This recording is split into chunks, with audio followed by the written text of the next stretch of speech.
Hello guys, welcome back to my channel. আমি স্মৃতিকণা নিয়ে এসেছি একটা মিনি ব্লগ তোমাদের সঙ্গে শেয়ার করতে। দেখো আমাকে কেমন লাগছে। আর আমি রেডি হয়ে গেছি। কোথায় যাবো যেন? একটা মন্দিরে যাবো। যেহেতু ফলোয়ারে নিয়ে অমাবস্যা, তাই তো একটু মন্দিরে না গেলে হয়। দেখো মন্দিরটায় চলে এসেছি, আর কত সুন্দর করে মন্দিরটা সাজিয়েছে। সত্যি দেখো মন্দিরটা, মায়ের মন্দিরটা সত্যি সুন্দর লাগছে। আর কি এটা কোথায় এসেছি জানো? এটা আগে পরে তোমরাও দেখেছো, মানে মন্দিরের ছবিগুলো। এটা আমি এসেছি কল্যাণেশ্বরী মন্দির। আর এখানে আমি প্রায় আসি, আর প্রতি অমাবস্যাতে একদম মিস করি না। কারণ এখানে কী দেয় জানো? এখানে খিচুড়ি প্রসাদ দেয়। আর খিচুড়ি প্রসাদ যেহেতু আমার ভীষণ প্রিয়, তাই আমাকে আসতেই হয়। প্রতি অমাবস্যায় আমি এখানে আসি, আর ছানাদেরকেও নিয়ে আসি। আর এবার ছানারা নেই, এবার ছানারা গেছে মামা বাড়িতে গরমের ছুটিতে বেড়াতে। তাই আমি আর আমার কর্তামশাই চলে এসেছি। এসে অলরেডি লাইনে দাঁড়িয়ে পড়েছি। আর সঙ্গে কিন্তু কী আছে বলো তো? বাটি আছে। খাবো আর প্রসাদ নেবো না, নিয়ে যাবো না, তাই কখনো হয়? দেখো লাইনে দাঁড়িয়েই রয়েছি, আর প্রচণ্ড লাইনে সবাই দাঁড়ায়।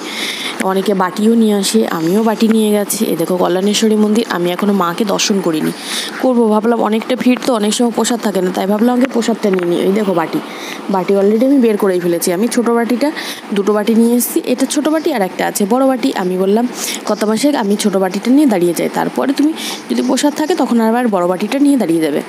আর দেখো আমি প্রসাদ নিয়ে, মানে শুধু আমি না, সবাই বাটি নিয়ে আসে।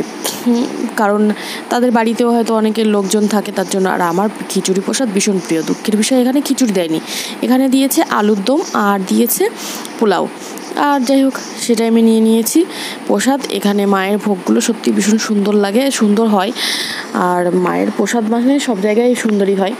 যাই হোক, আমি নিয়ে এবার কর্তামশাইকে আবার বললাম তুমি এবার লাইনে দাঁড়াও। দেখো কর্তামশাই আমাকে একটুখানি দিয়েছিল। আমি এসে বলছিলাম দেখো আমাকে এইটুকু প্রসাদ দিয়েছে। কর্তামশাইকে অনেকটাই প্রসাদ দিয়েছিল, দেখো কতটা দিয়েছে। আমি বললাম বাহ, তোমাকে এতটা দিল কেন? বললো দিল ভালোবেসে। আমি বললাম বাহ, ভালো। তারপরে যাই হোক, প্রসাদ রেখে এবার যাচ্ছি মায়ের মন্দিরে। মায়ের মন্দিরে মাকে আগে দর্শন করব, মাকে প্রণাম করব, তারপরে মায়ের প্রসাদ মুখে দেব। যাই হোক দেখো, এবার মাকে, এবার দেখো কত ভক্তবিন্দু এখানে বসে আছে। সবাই উপোস করেছে। আমি এবার উপোস করিনি, কারণ উপোস আর মানে এই গরমে আর পারছিলাম না। যাই হোক, তার জন্য উপোস করিনি। আর এই দেখো এখানে মাকে এবার কেমন সুন্দর করে সাজিয়েছে।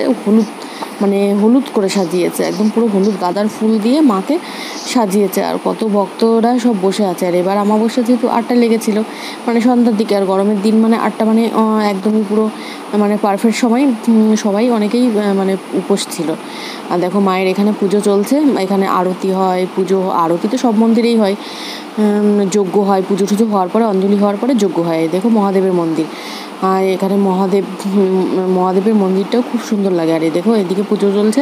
ঠিকঠাকভাবে আমি দেখাতে পারলাম না মাকে, এর আগে পরেও আমার ভিডিওতে দেখে নিয়েছো। আর দেখো কত মানে ভক্তবৃন্দ, ওখানে আরতি চলছিল।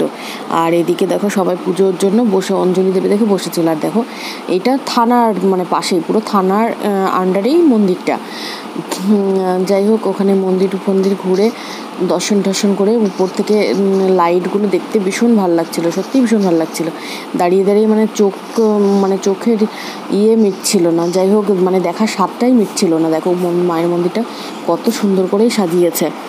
যাই হোক, দেখলাম, দেখে ঠেকে মন্দিরে প্রণাম টনাম করে নিচে এলাম। নিচে এসে আবার কিন্তু লাইনে দাঁড়িয়েছি আবার প্রসাদ নিয়ে খাবো দেখে। এবার তখন আমাকে বলছিল আপনি খাবেন, মানে খাওয়ার জন্য নেবেন না, নিয়ে যান। আমি বললাম না, আমাকে শুধু খাওয়ার জন্য নিয়ে যাওয়ার জন্য দিলেই হবে। যাই হোক, আবার তার জন্য দাঁড়িয়ে পড়লাম ওখানে প্রসাদ নেওয়ার জন্য। প্রসাদ নেওয়া হয়েও গেছে। এ দেখো প্রসাদ নিয়ে চলেও এসেছি। আমি 2টো বাটিতে নিয়েছিলাম, কর্তামশাই একটা বাটিতে নিয়েছিল।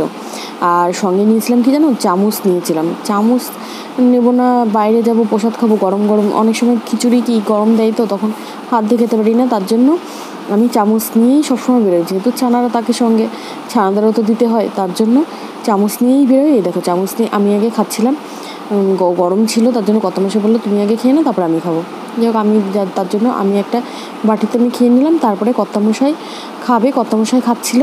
তারপরে আমি আবার ওটাকে আর একটা বাটি ঢেকে রেখে দিয়েছিলাম, তারপরে সেটা আমি খাবো। তার মাঝে একটু বলে নিই, তোমরা যারা ভিডিও দেখো বা দেখছো, এখনও যারা সাবস্ক্রাইব করোনি, তারা অবশ্যই চ্যানেলটা সাবস্ক্রাইব করো। তোমরা ভালোবাসা দিলেই তো তবে আগাতে পারবো না, তোমরা সাপোর্ট করলেই তো তবে একটা জায়গায় পৌঁছাতে পারবো। আর আমিও তোমাদেরকে সাপোর্ট করব। আর দেখো খেয়ে দিয়ে ওখান থেকে প্রসাদ নিয়ে খেয়ে দিয়ে ঘরে চলে এসেছি। ঘরে এসেও মানে বললাম না, মায়ের প্রসাদ আমার ভীষণ ভালো লাগে। ঘরে এসেও আবার ছোটো বাটি থেকে আমি আবার খেলাম, আর বড়ো বাটিতে আর খেতে ইচ্ছা করছিল না। গরমের মধ্যে তো আর কতই বা খাবো বলো, এটা তো পেট, অন্য কিছু তো নয় যে খেয়েই যাব। বললাম কি এটা তাহলে রেখে দিই ফ্রিজে, পরের দিন খাবো।